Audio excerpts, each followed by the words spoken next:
Our starting point was Victoria, the capital.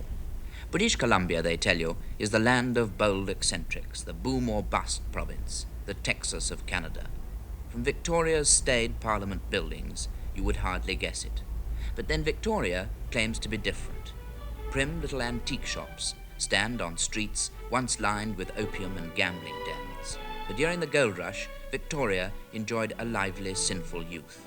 But today, it prides itself upon its old country ways. Cricket, butlers, tea at 4 and crumpets. A little bit of Olde England is the slogan coined by Victoria's publicity officer, with his eye on American tourists from just over the border. Well, now this is the house where William Shakespeare was born. You may recognize it, but it's in Esquimalt, just outside Victoria. And here time really seems to have stood still, because this is Elizabethan England. Thank you very much. Now, I didn't know that William Shakespeare was one of British Columbia's sons. Well, actually, he's just a recent immigrant. I had the place built just 1 year ago, and across here will be an exact replica of Anne Hathaway's cottage, which eventually will be a complete English village of historic places of the old country.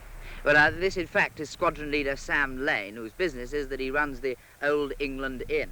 Now, is there a lot of genuine English stuff in your inn? Oh, there's actually 7 tons in all, which we brought from England. For instance, that old buffet on the right is from Lord Datesford's home in Rickle Hall in Yorkshire. And the figurines on the stairs, they're magnificent pieces from Kilwick Hall, also in Yorkshire. Fine suit of armour, 16th century German. And we also have a wonderful collection of flintlock pistols, halberds and crossbows. And this old print on the wall, dated 1763. That's of a Hampton Court, a very fine old original. And you'll notice that old chest. That's actually is an Elizabethan piece, approximately 1580, with lovely inlaid marquetry. It's an old hope chest, girls hoped even in those days, you know. And you'll notice our bedrooms, each one named with, for instance, the Victorian room, the Georgian room, the Elizabethan room, and so on. Inside the rooms you will notice a beautiful old 4-poster bed. It's a magnificent Georgian 4-poster. And in the Duke of Windsor room here, we have the actual bed used by the Prince of Wales on his royal visit in 1919. Magnificent quilted and padded and beautifully ornate design of the Victorian period. The Americans don't mind the idea of a medieval environment, do they? Well, yeah, in some respects, shall we put it this way?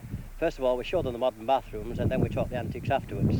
I know that you couldn't have started with very much. Would I be wrong to think that you're probably now worth about $500,000? Oh, I think, in all modesty, we might say that figure. We naturally were limited when we came out, we were coming from a sterling zone to a dollar area, but we preserved our English thriftiness, and in our inspirations, we also added a lot of perspiration and produced something today which is famously called the Old England in Victoria. Would you say that Victoria is keeping its Englishness? Yes, I would say so. There definitely is a growing awareness of the Victorianism of 1860 to 1900, and there is definitely a movement on foot now to preserve the British heritage, to offset something of the encroachment of Americanism with its rather superficial commercialism.